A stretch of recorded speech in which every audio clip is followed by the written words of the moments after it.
مشكلة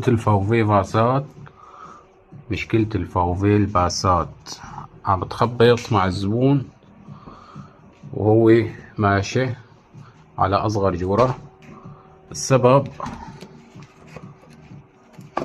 هون، هاي السبب. مرات بيكون من هاي